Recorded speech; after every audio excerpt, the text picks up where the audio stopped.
clay cylinders found in the ruins of ancient Babylon are believed to be dated back to as far as 2800 BC. It's believed that these were pots. Inside of them was a strange mixture of fats, ashes, and some aromatics. Mixed together, it's believed that these made an ancient version of soap.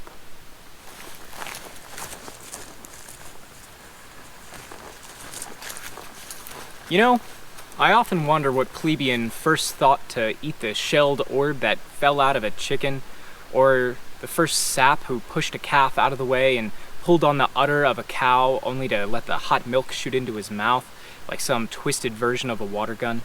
Fortunately for us, the history of humanity and soap is a lot less vague than those two examples, though it is not less visceral.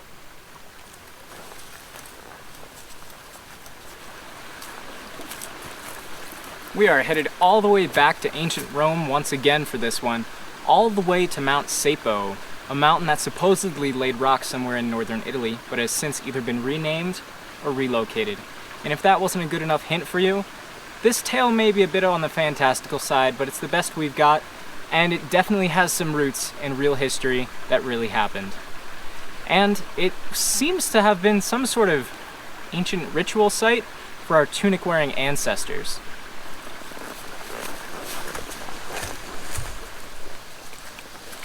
Way down below, at the base of Mount Sapo, the Tiber River meanders idly by. A gathering of maids washes laundry in the waters. Way up above, at the ceremony site near the summit, there's a collection of fats and ashes from the fires and the feasts, respectively. When the rains came, these two mixed together and washed down the mountainside into the water. Downstream, where all these folks were washing their clothes, it was observed that the clothes were getting visibly cleaner than they were at other washing sites. Pretty fascinating.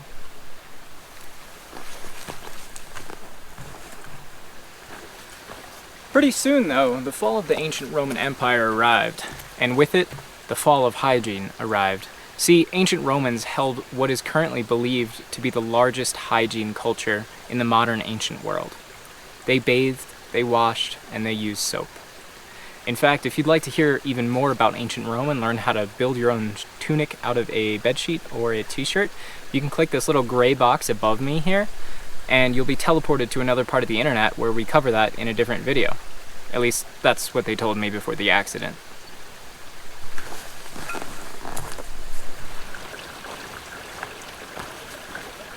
Roman tubs, hot springs, shower houses, baths are all common sights that you see in books, television, and movies that portray ancient Rome. Unfortunately, most of these structures were destroyed with the fall of Rome, along with the Senate houses, bakeries, just about everything.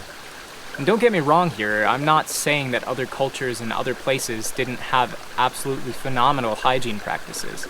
In fact, the reason that we know the most about ancient Rome in this particular instance is because of their excellent record keeping. I'm certain there were other cultures that probably exceeded the hygiene standards and practices of ancient Romans, but we just don't have concrete evidence like we do with the ancient Romans.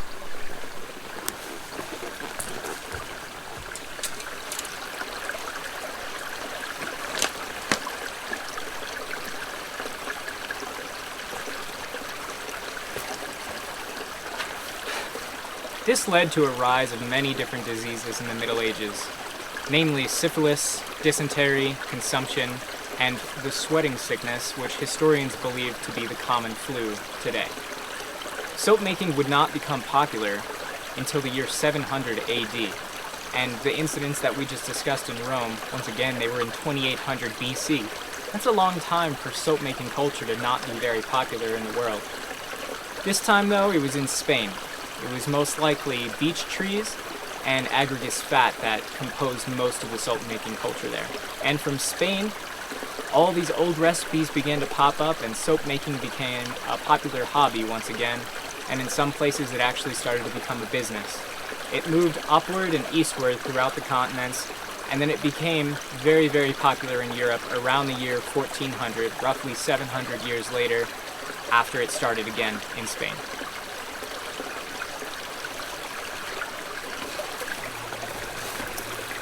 There are many different types of soap.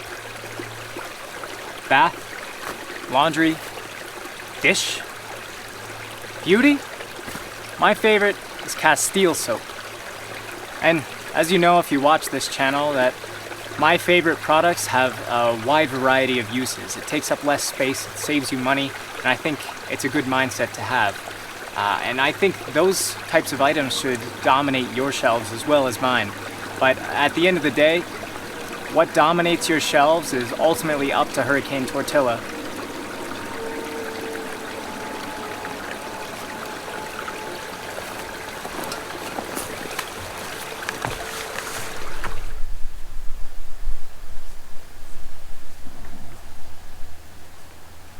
Your grandparents were probably pretty big fans of bar soap, like Irish Spring or Dove.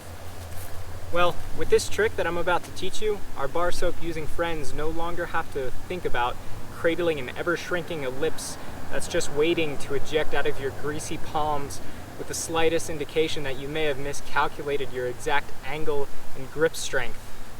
And like most of our other tricks, this one's very cost-effective too. I'm not a big user of bar soap, I never have been, but I've been playing around with this method for the last while for y'all. Just so that we can see if we can save a little bit of money and see if we can do something cool. Plus, I wanted to take you all on this awesome hike. So, with this method, you might be able to increase your burn time, if you will, of the soap by 3 or 4 times. Maybe even more, if you're lucky. It's also significantly more sanitary than leaving out a piece of bar soap in your shower, or sink, or anywhere that you may use soap.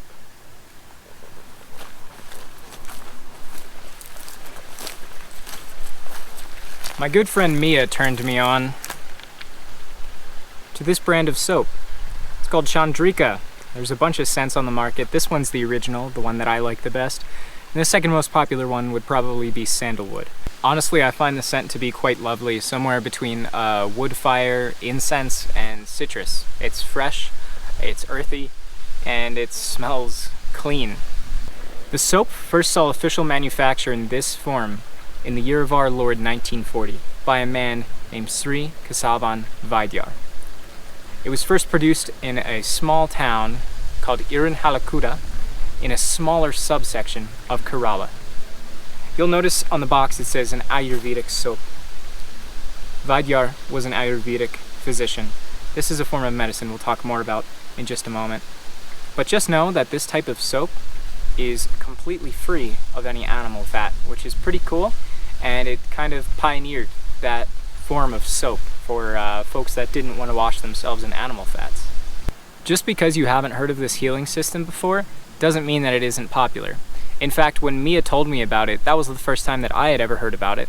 And in doing research, I found out that there are hundreds of millions of folks out there living right now that practice this healing method, despite how old it is, despite how rare it might seem to us at the current time. And just like members of the Flat Earth Society, there are practitioners of Ayurvedic healing all around the globe.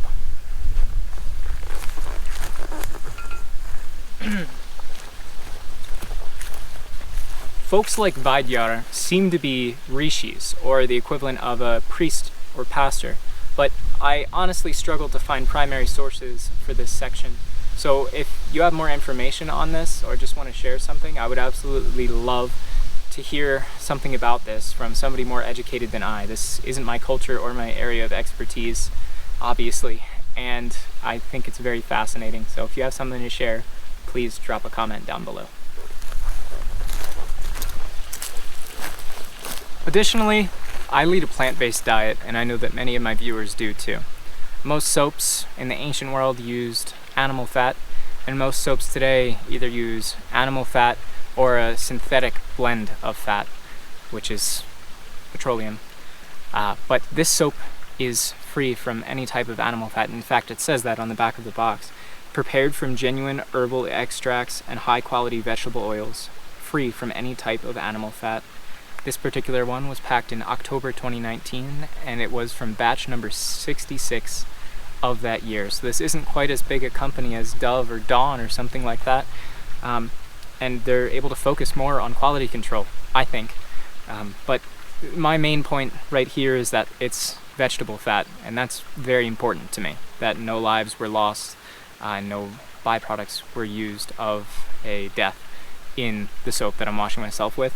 And additionally, many of those soaps that do contain animal fats, they're from CAFOs or commercially operated animal feeding operations, meaning that they were likely treated with steroids or antibiotics and sometimes other medications, and so even the fat from the animal, even after it's been processed and cleansed, can still have trace amounts of those steroids, those medicines and chemicals inside of them, meaning that it wouldn't be safe to use in an outdoor environment. The only safe place that would be able to be drained into is the drain in your shower to get into the water treatment plant. Then it gets filtered, then it comes out of the tap where you drink it, which doesn't exactly sit right with me. I'm all for water treatment, but there's chemicals in your water, which we already knew. Some of them are absolutely fine, but things like steroids and heart medications might not be the things that you want trace amounts of in your drinking water.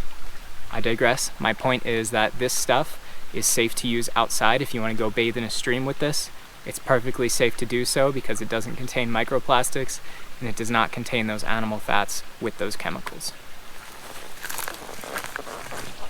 Aside from the soap itself, there are 2 other ingredients that you will need.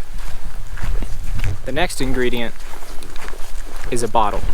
It can be a jar, any kind of vessel with a lid, really. Dr. Bronner's is my absolute favorite. I use it to shave, to brush my teeth, as mouthwash, do the dishes, wash Kai, wash anything, really. And those are just some of the 18 official uses. There are even more beyond that. And on top of that, Dr. Bronner's bottles are 100% post-consumer recycled plastic.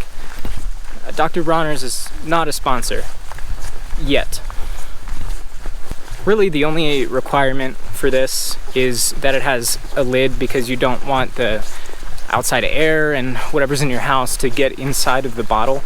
And it's better if you can get a cap, something like this, so that way you can dispense what we're making more easily without using so much at once, especially if the reasoning behind you doing this is frugality. I just want to show y'all something real quick. There's a bunch of cow tracks back here. We're in an open range area, so they come down here to get water. And I just wanted to show you some of the depressions that they've made. They're just massive.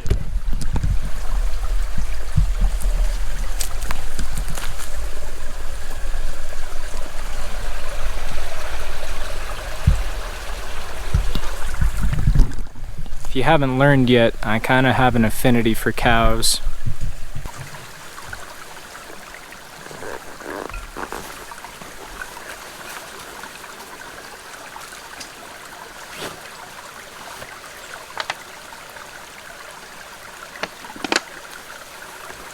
The last ingredient you'll need today is water. We're here at a nice water source. It's a pretty clear stream at a high elevation. We're on top of Mount Peel in the Monte La Salle mountain range right now, so we're at about 11,500 feet. Not a lot of folks come up here, and we're near the snowmelt, which is the source for this water. But if you're going out to do this, I just want to stress finding clean water sources. You just saw me drink from my water filter there, so that's obviously the ultra purified option.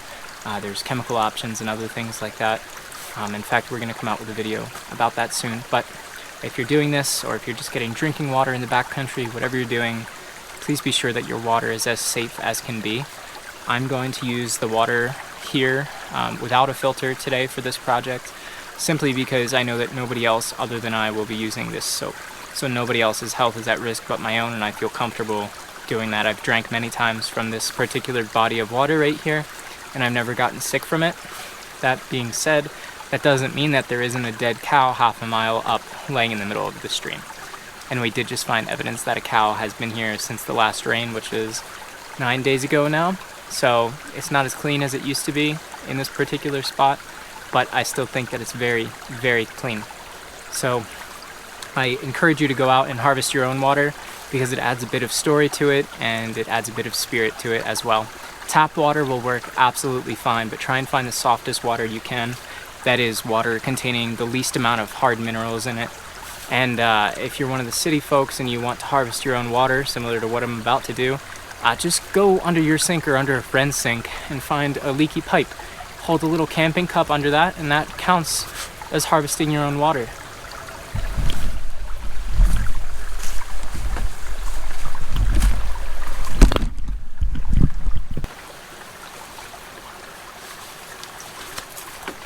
fill up a cooking vessel. I'm going to be using my regular camp cup on top of the fire for this, but you can just as well do this inside your kitchen, over top a camp stove, propane stove, anything that will cook.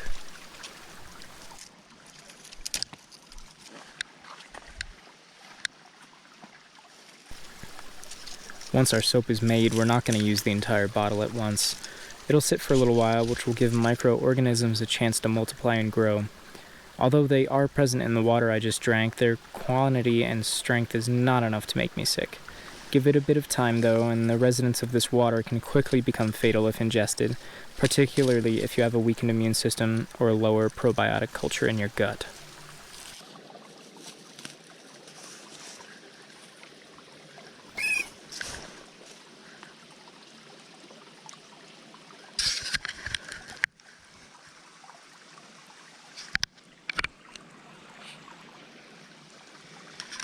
That was the most terrifying squirrel I've ever heard.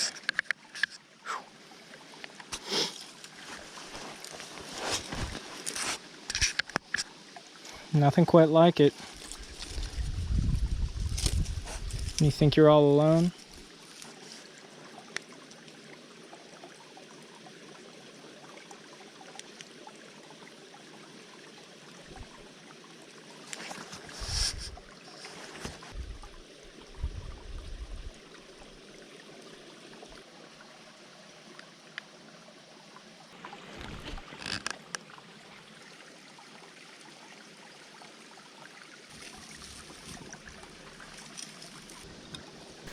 We're going to let this come to a rolling boil at around 100 C or 212 Fahrenheit. This is a general rule of thumb. We're on Mount Peel right now in the La Salle range at approximately 3,500 meters or 11,500 feet above sea level, as mentioned earlier. Altitude will change the amount of time it takes for your water to reach a boil, with a higher elevation requiring a higher temperature to boil water. That is to say, the closer you get to sea level, the lower the temperature required to boil the water. The Modern Survival blog explains the temperature brackets quite well, stating that, quote, water temps at 160 Fahrenheit or 70 Celsius kill all pathogens within 30 minutes. 185 Fahrenheit, 85 Celsius will kill all pathogens within a few minutes. Water that has reached a rolling boil will have killed all pathogens, so that's why we're going for a rolling boil today. Moreover, the CDC recommends letting the water boil for a full 1 minute as an extra safety measure. Once you've got that water boiling and it has been going for a minute or so, take it off of the heat and let it cool back down to room temperature. You can put it in the refrigerator if you're inside, or you can stick it back in the water source you harvested from if it is nearby to help it cool it down. If you do that, just make sure that your fire consisted of only organic material so as not to contaminate the source for downstreamers. While that's cooling, grab your bar soap and your knife. Today we'll be using the Leduc survival knife simply because I have it on me. I also did a full review on this knife. You can find it on my channel. Grab your receptacle and take off the cap. We're going to shave off the tiniest pieces that we can and place them into the bottle. This is the part where you can be as frugal as you want. The smaller the pieces, the less soap, the more frugality, the more money you save, but the less saturated and concentrated your soap mixture will be at the end. Whatever you do, I would not fill the bottle more than a quarter of the way though. Then add in your room temperature water, making sure to leave a bit of space at the top, about the size of your first knuckle. Put the cap on and let it sit for about 5 minutes, then come back and shake it like a maraca until you see the last sliver of Chandrika disappear, just like my innocence did when I found out about Danny Phantom.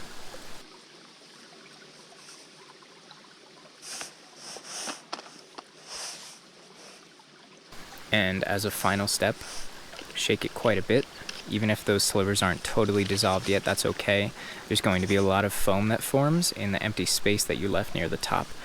You're just going to take off the cap and squeeze that bit out 2 or 3 times, and after that it'll probably be rather concentrated. And this is soap. Inside these bubbles is soap. In fact, that's the reason that it's foaming up like that, so you can absolutely use that, but it will build up a little bit of pressure and take up precious space inside of that container. So you can vent it like that, or you can leave it as is with the bubbles, and then if you do decide to vent it, it'll be a little bit easier to use when you do go to use this in the shower or for your dishes or whatever you'd like.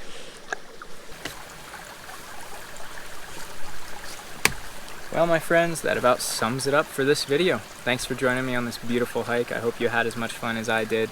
Probably didn't burn as many calories though, and I hope you learned a little bit something. If you already knew how to make soap, I hope that you learned a little bit about Chandrika specifically. If you are interested in me or my channel or these methods, be sure to check out some of the other videos. I'm living full-time out of this backpack right now, going to school full-time and guiding full-time, so it's been quite a challenge to make videos like this and actually get them up on YouTube. But encouragement from y'all in the form of likes and comments and subscribers is absolutely the main driving force for me, because I'm not going to make these videos if I don't think that anybody's watching them. But I still love learning, and y'all interacting with me is really the best motivation that I could get for doing this. So thank you. I'll see you next time. Stay hungry.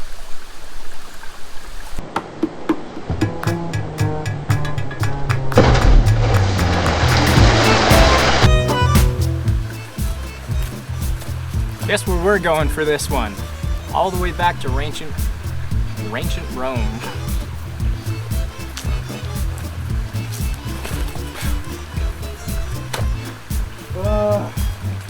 Sapo, a gathering of maids, washed.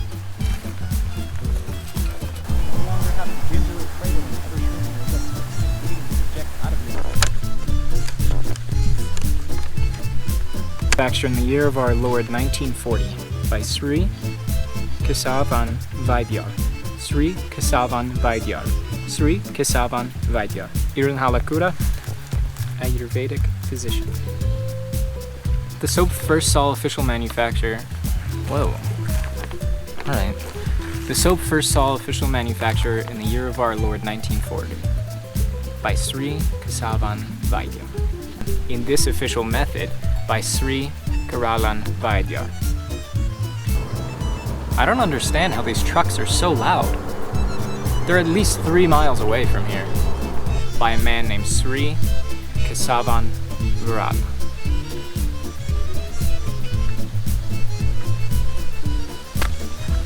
What is this guy's middle name? It was Kesavan Vaidyar. Kesavan Vaidyar all around the globe. That was. Although this Ayurvedic soap has only been in manufacture, aside from the soap itself, there are 2 other. That wraps it up for this video. Thanks for joining.